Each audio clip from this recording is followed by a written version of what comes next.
হাই friend, মই আছোঁ টুমপেং আৰু ভেলাপাৰাৰ মাজৰ ঠাইডোখৰত, য'ত বৰ্তমান চৰকাৰে টুৱে এখন আনি আছিলে, টুৱে ৰাস্তা। সেই ৰাস্তাৰ কাম চলি আছে। চলি থকা অৱস্থাতে দুবাৰ তিনিবাৰ বানপানী আহিলে যে ৰাস্তাৰ কামবোৰ বন্ধ হৈ আছে। এই ৰাস্তাৰ কাম কেতিয়া হ'ব কোনেও ক'ব নোৱাৰে। এই বছৰটো হোৱা কোনো আশাই নাই। তথাপিও ৪-৫খন পুল আছিলে হ'লেই এখন পুল বাকী আছিলে। যেন মানুহবোৰ কেনেকৈ আহি আছে। এই পুলখনৰ প্ৰায় কাম শেষেই হৈছে, খালি মাটি ঢালিবলৈ বাকী আছিলে। কিন্তু চাৰিওপিনে সমুদ্ৰ যেন লাগিছে। এয়া যেন আমি ব্ৰহ্মপুত্ৰৰ পাৰতে আছোঁ বা সাগৰৰ ওচৰতে আছোঁ। চাৰিওপিনে বানপানীয়ে কেনেকুৱা এটা ৰূপ লৈছে, যি ৰূপ দেখিবলৈ ভয়াৱহ যেন লাগিছে। এই পুলটো এনেকুৱা অৱস্থা হৈছে, কামখিনি হ'লেই কিন্তু অলপ মাটি পেলাব বাকী আছিলে, কিন্তু পেলাব নোৱাৰিলে বৰষুণৰ কাৰণে, বতৰৰ কাৰণে পেলাব নোৱাৰিলে। ৰাতিপুৱা যেতিয়া ৬ বাজি আহিলোঁ তেতিয়া দেখিছোঁ পুলৰ দুকাষেৰে পানী গৈ আছে, অহা যোৱা বাট একদম নাই। তেতিয়া মোৰ লগৰ কেইজন আহিলে।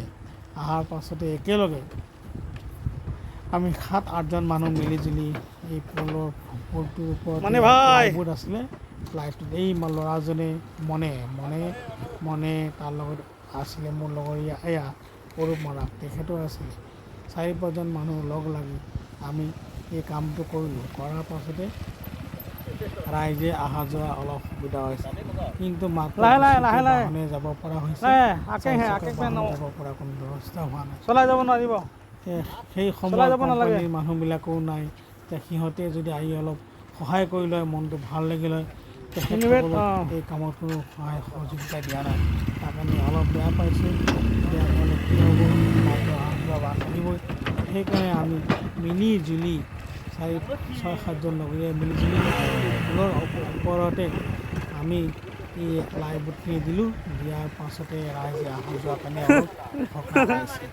সেয়েহে অতি সোনকালে যদি এই কামটো কৰি দিয়ে কণ্ট্ৰেক্টৰবিলাকে, আমি ৰাইজে অলপ ভাল পাম। চাওকচোন কিমান কষ্টৰে মানুহবোৰ অহা যোৱা কৰি আছে, চাৰিওপিনে পানীয়ে পানী।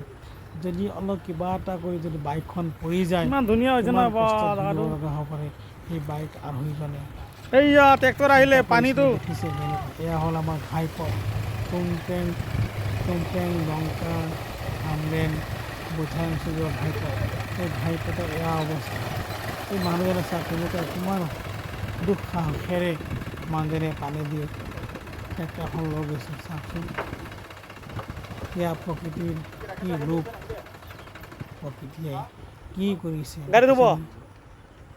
এয়া হ'ল বানপানী, কিমান কষ্টৰ মাজেৰে আমাৰ ৰাইজ